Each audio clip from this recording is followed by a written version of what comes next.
સમાચારની શરૂઆત કરીએ। રાજ્યમાં છેલ્લા 24 કલાકમાં કોરોનાના 2502 કેસ નોંધાયા છે અને 28 દર્દીના મોત થયા છે। 7487 દર્દી રિકવર થયા। અમદાવાદમાં 894 કેસ નોંધાયા, વડોદરામાં 546 કેસ, રાજકોટમાં 173 કેસ, સુરતમાં 165 કેસ, ગાંધીનગરમાં 124, બનાસકાંઠામાં 92 કેસ નોંધાયા। તો મહેસાણામાં 48 કેસ નોંધાયા છે, આણંદમાં 31, ભાવનગરમાં 32 કેસ, સાબરકાંઠા અને ભરૂચમાં 24 કેસ, અરવલ્લીમાં 22 કેસ, મોરબી અને નવસારીમાં 21 કેસ, પંચમહાલમાં 17 કેસ, જામનગરમાં 19, વલસાડમાં 16, અમરેલીમાં 12, ડાંગમાં 9, તો નર્મદા, પોરબંદર અને સુરેન્દ્રનગરમાં 7 કેસ નોંધાયા। તાપીમાં 8, દ્વારકા, ગીર સોમનાથ અને જૂનાગઢમાં 5 કેસ નોંધાયા છે।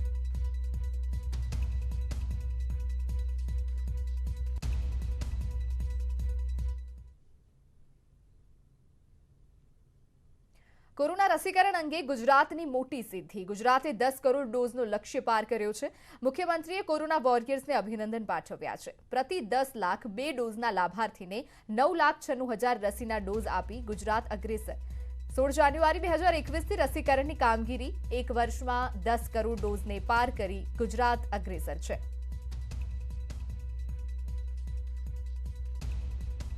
ગુજરાતની સિદ્ધિ, કોરોના રસીકરણ અંગે ગુજરાતની મોટી સિદ્ધિ છે। ગુજરાતે 10 કરોડ ડોઝનો લક્ષ્ય પાર કર્યો છે।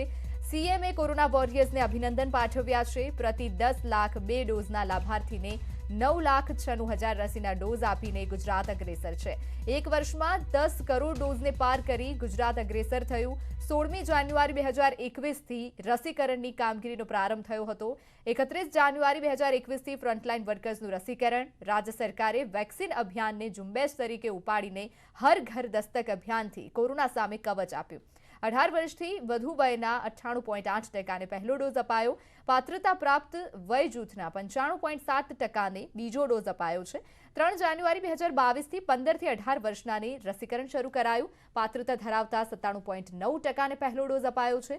પાત્રતા ધરાવતા 52.2%ને બીજો ડોઝ અપાયો છે। તો 10મી જાન્યુઆરીથી પ્રિકોશન ડોઝ આપવાની કામગીરી શરૂ થઈ। 8મી ફેબ્રુઆરી સુધીમાં 10 કરોડથી વધુ લોકોને ડોઝ આપી દેવાયા છે।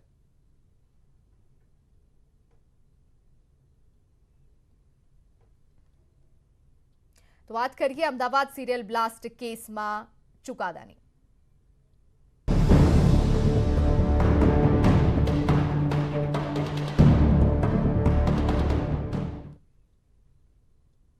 અમદાવાદમાં 26 જુલાઈ 2008ના રોજ થયેલા સિરિયલ બ્લાસ્ટ કેસનો 13 વર્ષે ચુકાદો જાહેર થયો છે, જેમાં 56 લોકોના મોત થયા હતા અને 200થી વધુને ઈજા થઈ હતી।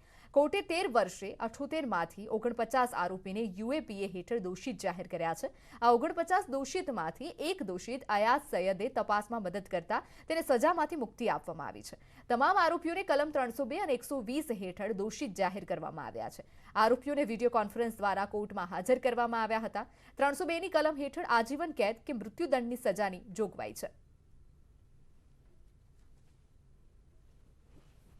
બોમ્બ મૂકવામાં આવેલ હતા, મોસ્ટલી શહેરના પૂર્વ વિસ્તારમાં હતા અને એ જે આરોપીઓ હતા એ લોકો વટવા એરિયામાં એક મકાન ભાડે રાખ્યું હતું અને ત્યાંથી પ્લાનિંગ વગેરે કરી અને પછી જે કાર્યવાહી કરી અને 25 જુલાઈ એટલે બનાવના એક દિવસ પહેલાં મકાન છોડીને એ લોકો ત્યાંથી જતા રહ્યા હતા અને ત્યાં જે આ બનાવનું અંજામ આપતા પહેલાં એ લોકો કેમ્પો પણ કર્યા હતા। કેરલામાં વાઘમન વિસ્તાર છે, જંગલ વિસ્તાર છે, ત્યાં કેમ્પ કર્યા હતા અને પછી હાલોલ વિસ્તારમાં પણ કેમ્પ કર્યા હતા। ત્યાં જુદી જુદી પ્રકારની ટ્રેનિંગ લીધેલી હતી અને આ સાયકલોની અંદર મોસ્ટલી સાયકલો ચોરીની અને અન્ય જે છે સાયકલો જે ખરીદારી કરીને અને એમાં ટિફિન બોમ્બ જે છે મૂકવામાં આવેલ હતા। જેમાં અમદાવાદ બ્લાસ્ટ કેસમાં 13 વર્ષે આવેલા ચુકાદાથી એ પરિવારોને હાશકારો થયો છે જેમણે આ ગોઝારી ઘટનામાં પોતાના સ્વજનો ગુમાવ્યા હતા। તમામની માંગ છે કે આરોપીઓને ફાંસી આપવામાં આવે। મધરને ટિફિન આપવા ગયા હતા એ લોકો અને વળતી ફેરા એક બ્લાસ્ટ થયો, એ પછી જે બીજો બ્લાસ્ટ થયો એમાં મારા બાબો બેબી મારા ફાધર પોતે આવી ગયા હતા। સંતોષ તો પૂરો છે કારણ કે એ લોકોએ તરત ઝડપી લીધા હતા ક્રાઇમ બ્રાન્ચને। આ તે હું ગયો તો પોતે વાત થઈ હતી મારે, હું તો સેલ્યુટ કરું છું એ લોકોને, પણ આ લોકોએ ચુકાદો લાવતા બહુ વાર કરી છે. એ જે ચુકાદો આવે જે આવે ફાંસી જ થવી જોઈએ, કારણ કે જે અમારી જોડે બન્યું ને હવે બીજા જોડે ના બનવું જોઈએ. જગદીશ કડિયાએ રાયપુર ચકલા પાસે થયેલા બ્લાસ્ટમાં તેમના પત્નીને ગુમાવ્યા હતા. એ દિવસને યાદ કરતા આજે પણ તેમની આંખો ભીની થઈ જાય છે. પત્નીના મૃત્યુએ જગદીશભાઈનું સર્વસ્વ છીનવી લીધું.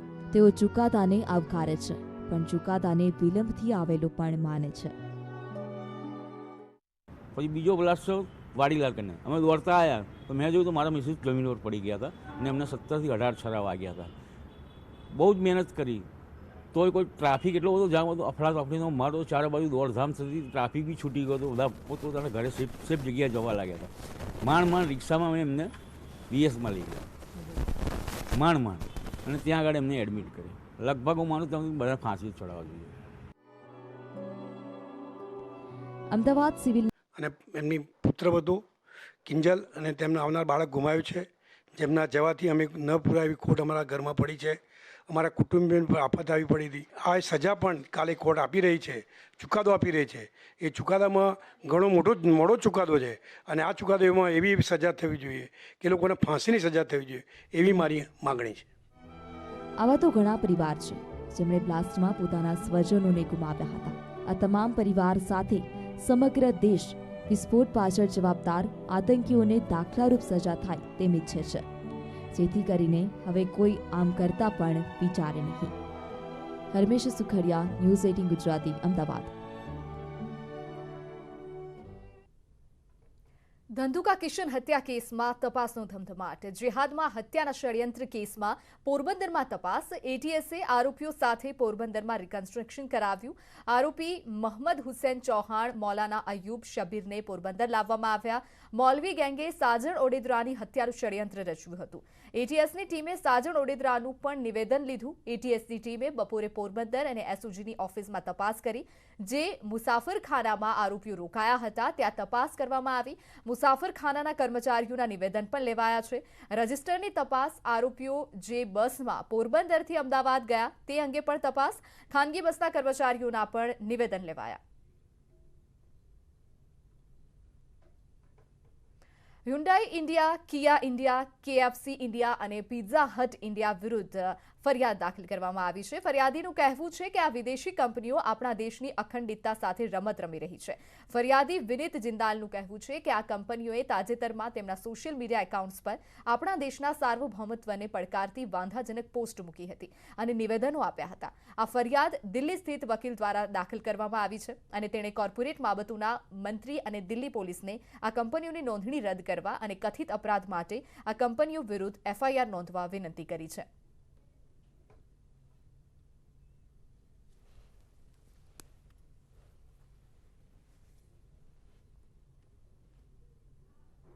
સમાચારોમાં અત્યારે સમય થયો છે એક વિરામનો.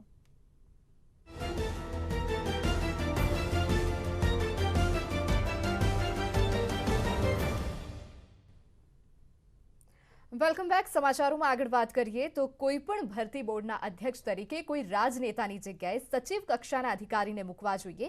આ જ મુદ્દે ન્યૂઝ 18 ગુજરાતીએ લોકોનો મત જાણવા માટે ન્યૂઝ 18 ગુજરાતીના યુટ્યુબ પેજ પર આજે એક પોલ કર્યો, જેનું રિઝલ્ટ આવ્યું છે. તેના પરથી સ્પષ્ટ થાય છે કે 94% લોકો માને છે કે ભરતી બોર્ડના અધ્યક્ષ તરીકે કોઈ રાજનેતાની જગ્યાએ સચિવ કક્ષાના અધિકારીને મૂકવા જોઈએ, જ્યારે માત્ર 6% લોકો માને છે કે સચિવ કક્ષાનો અધિકારી અધ્યક્ષ ન બની શકે. ન્યૂઝ 18 ગુજરાતી પોતાના યુટ્યુબ પેજ પર દરરોજ આ જ પ્રકારના સવાલ તમને પૂછશે, જેના પર તમે તમારો અભિપ્રાય રજૂ કરી શકો છો, જેનું પરિણામ અમે રાત્રે 9 વાગે જાહેર કરીશું.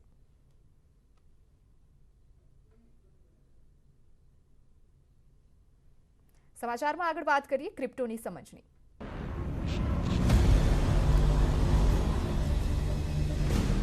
ZPay and News 18 Network present crypto की समझ. અમારી આ ખાસ રજૂઆત ક્રિપ્ટો કી સમજમાં આપનું સ્વાગત છે. ZPay અને નેટવર્ક 18 પ્રસ્તુત કરે છે ક્રિપ્ટો કી સમજ. આજે આપણે વાત કરીશું ક્રિપ્ટો ટ્રેડિંગની સાયકોલોજી વિશે અને જેને કારણે તમે નુકસાની થતી રોકી શકો છો. પહેલી વસ્તુ છે કે ફોમો એટલે કે fear of missing out. FOMO એ એક એવી સિચ્યુએશન છે કે જેમાં રોકાણકારો વધારે કિંમત આપીને ક્રિપ્ટો કોઈન ખરીદે છે અથવા તો તે મોકો ન ગુમાવી દે તેવા ડરથી જલ્દી કોઈન વેચી પણ નાખે છે. ઘણી વખત રોકાણકારો તેવા સમયે માર્કેટમાં એન્ટ્રી કરે છે કે જ્યારે તેની કિંમત સૌથી વધારે હોય અને જેને કારણે ઘણી વખત માર્કેટ નીચું જતું પણ દેખાય છે. તો જ્યારે માર્કેટ નીચું જતું દેખાય છે કે તરત જ તેઓ એક્ઝિટ પણ કરી લેતા હોય છે અને જેને કારણે બહુ મોટું નુકસાન પણ થાય છે. બીજી બાબત એ છે કે સામાન્ય રીતે થતી ભૂલોથી બચો. લાલચ ન કરો. ઘણા ઇન્વેસ્ટર વધારે પ્રોફિટ લેવાની લાલચમાં ઘણા લાંબા સમય સુધી હોલ્ડ કરે છે અને જેને કારણે તેઓને નુકસાન થઈ શકે છે. બોટમ લાઇન તે છે કે જે ઇમોશન્સને ખુદ પર હાવી ન થવા દે.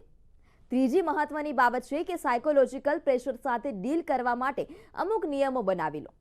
જેમ કે આપણા રિસ્ક રિવર્ડ અને ટોલરન્સના હિસાબે પ્રોફિટ ટાર્ગેટ કરો. અને જે ટ્રેડર નવી શરૂઆત કરે છે તેઓ નાનાથી શરૂઆત કરે અને ઝેપે જેવા પ્લેટફોર્મ પર સીમિત રૂપિયા ઇન્વેસ્ટ કરે. પરંતુ તેની પહેલાં ક્રિપ્ટોનું બેઝિક નોલેજ લેવું ખાસ જરૂરી છે. તો આ તમામ ટિપ્સને ધ્યાનમાં રાખી અને તમે ઇન્વેસ્ટ કરશો તો જરૂરથી તમને ફાયદો થશે. અમારી આ ખાસ રજૂઆતમાં અત્યારે બસ આટલું જ. ફરી મળીશું ક્રિપ્ટો સંબંધિત ખાસ અને રોચક માહિતી સાથે. નમસ્કાર.